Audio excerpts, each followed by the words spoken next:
Take delight in the Lord, and he will give you the desires of your heart. Let's discuss. Let's talk about two of the most quoted verses in Christian culture. Psalm 37 verse 4 says, "Delight yourself in the Lord, and he will give you the desires of your heart." And 1 Corinthians 2 verse 9 says, "Eye has not seen, nor ear heard, neither has it entered into the heart of man the things which God has prepared for those who love him." If you spent any time in church, on Instagram, TikTok, or YouTube, you've probably seen these verses attached to things like, your dream house is coming, your business is about to explode, God is about to give you everything you've been wanting, something bigger than you can imagine is on the way. Now, I'm not saying God can't bless you. He absolutely can. But the question is, are we reading these verses the way the Bible intended them to be read? Because a verse out of context can become a slogan instead of scripture. What does it mean to delight yourself in the Lord? Psalm 37:4 says, "Take delight in the Lord, and he will give you the desires of your heart." Taking delight in the Lord means that our hearts truly find peace and fulfillment in him.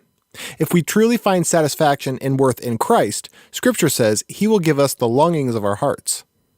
Does that mean if we go to church every Sunday, God will give us a Rolls Royce? No. The idea behind this verse, and others like it, is that when we truly rejoice or delight in the eternal things of God, our desires will begin to parallel his, and we will never go unfulfilled. Matthew 6:33 says, "But seek first his kingdom and his righteousness, and all these things, the necessities of life, will be given to you as well." Many delight in wealth, status, material possessions, and other temporary things of this world, but they are never satisfied. They never truly get what they want, hence the reason they are always wanting more. This is the lesson King Solomon learned in his pursuit of earthly treasure. Everything is meaningless. Ecclesiastes 1:2. On the other hand, delighting in the Lord is true treasure indeed. Godliness with contentment is great gain. 1 Timothy 6:6. 1 John 2:15-17 says, "Do not love the world or anything in the world. If anyone loves the world, love for the Father is not in them. For everything in the world, the lust of the flesh, the lust of the eyes, and the pride of life, comes not from the Father, but from the world. The world and its desires pass away, but whoever does the will of God lives forever." We will never be deeply fulfilled or happy with the things this world has to offer. If we place our joy and hope in God first, he will meet all of our needs. He will even grant our wants as our heart's desires begin to match up with his will.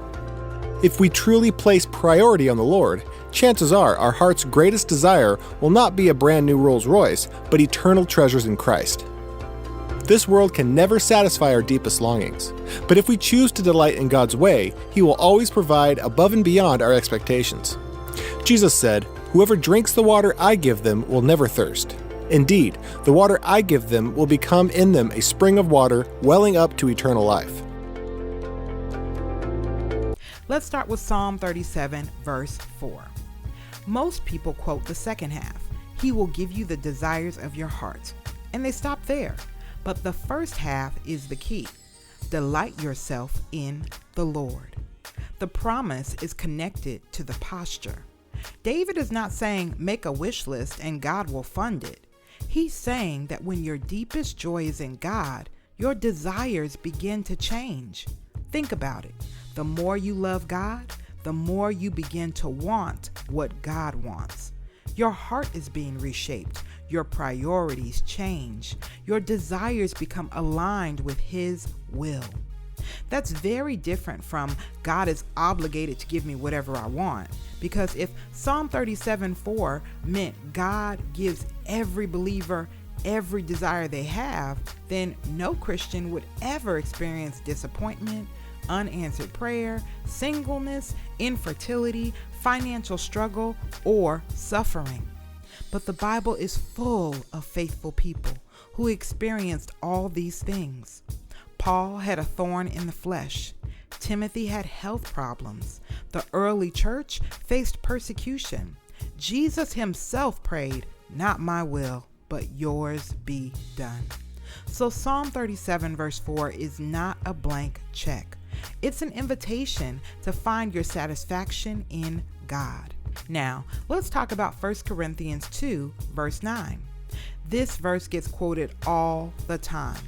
Eye has not seen, ear has not heard, usually right before someone announces a promotion, a relationship, a new season, or a financial breakthrough.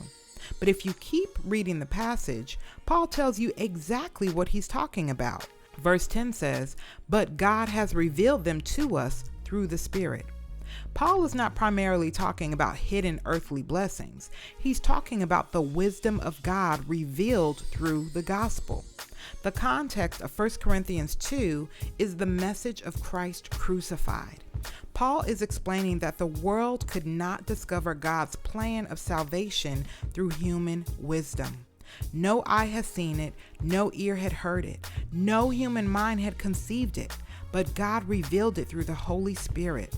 In other words, the greatest thing God has prepared for believers is not a car, a house, a spouse, or a career.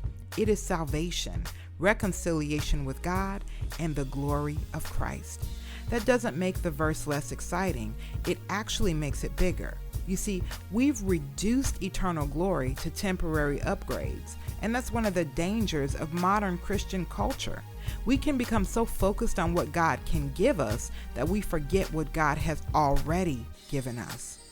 Ephesians 1 says we have been blessed with every spiritual blessing in Christ. Not every material blessing, every spiritual blessing.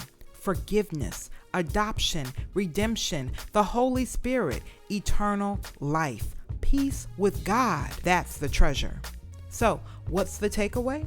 Psalm 37 verse 4 is about a heart transformed by delighting in God. 1 Corinthians 2 verse 9 is about the gospel and God's revealed wisdom in Christ. Both verses are beautiful, both verses are powerful, but neither verse is a guarantee that every dream on your vision board is about to happen. The Bible is not trying to turn God into a genie. It's trying to turn our hearts toward Him. Because the greatest promise of Christianity is not that you'll get whatever you want, it's that you get God. And according to Scripture, that is better than anything this world could ever offer.